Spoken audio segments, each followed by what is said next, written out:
had no problem with dogs, especially our family beagle, Muffin, who seldom stirred except to bury her head in her bowl. Cats, in contrast, were devious creatures, according to my mother. "You can't trust a cat," she said. She repeated this for years. My dad backed her up. Finally, I asked him what was so bad about cats, and he told me, "They can jump on you and scratch you while you're sleeping." This was as close to spouting superstition as my common-sense father ever came, but I believed him at the time. I was in second grade by then and should have known better. But none of my friends had cats, or if they did, the cats were smart enough to keep out of sight when I showed up. So when I'd see a cat skittering across the street, I never thought of it as someone's companion. I thought of it as a wild creature like a squirrel or pigeon, a nuisance animal, in fact. This all changed when I was in high school, and my older sister Joan brought home a gray mass of matted fur from her riding lesson. "I named her Rigel, and I'll keep her in my room," she told my parents. "Absolutely not," my mom said. "You're not keeping a cat in this house." "What your mother says goes," said my dad. Joan bought Rigel a litter box and set it up in a corner near her closet. She wasn't particularly rebellious, but her will to rescue a needy barn cat was stronger than my mother's will to keep out the cat. I sided with them against her, as I usually like to do, but this time I really believed that she was wrong. Taking in Rigel was a betrayal of a family policy, especially from aging beagle Muffin's point of view.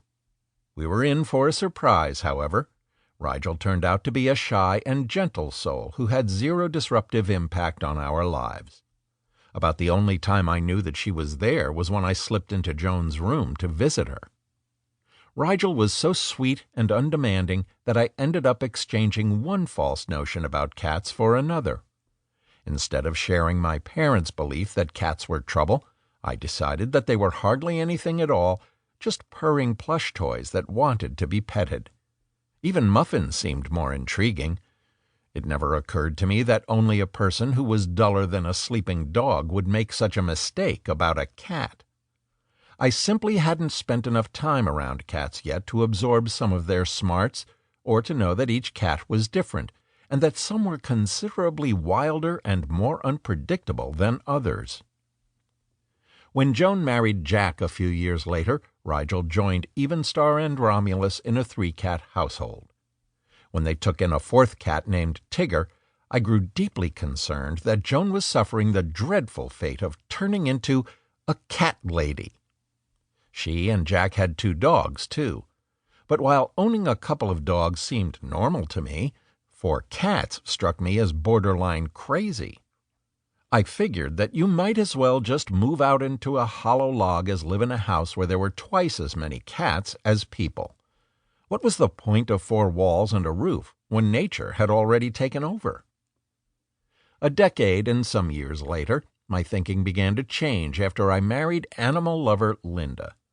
Under my nose at first, and then with my approval, our house filled with all manner of birds. For our first Christmas, she surprised me, to put it mildly, with a gray kitten that we named Penny. Before we knew it, stray cat Agnes needed a home. Mooby came next, and her arrival sent me to the store up the street for another litter box. When I complained about my fate to the cashier, she said, "3 of them? You must be a cat person." "Not me," I told her, as if she had accused me of running a meth lab. By then I had long since recovered from my early misconceptions that cats were either devious creatures or as mellow as stuffed toys. They were both, and much more. In fact, they were as complicated as any person that I'd ever met, and more intelligent than most people, too. But I refused to think of myself as a cat person. That was going a step too far. I readily called myself a bird person because the term was so amorphous that it didn't pigeonhole me. A bird person could be anyone from an egg-headed aviculturist who specialized in rare parrots to a redneck with a backyard chicken flock. But the term cat person was pretty specific.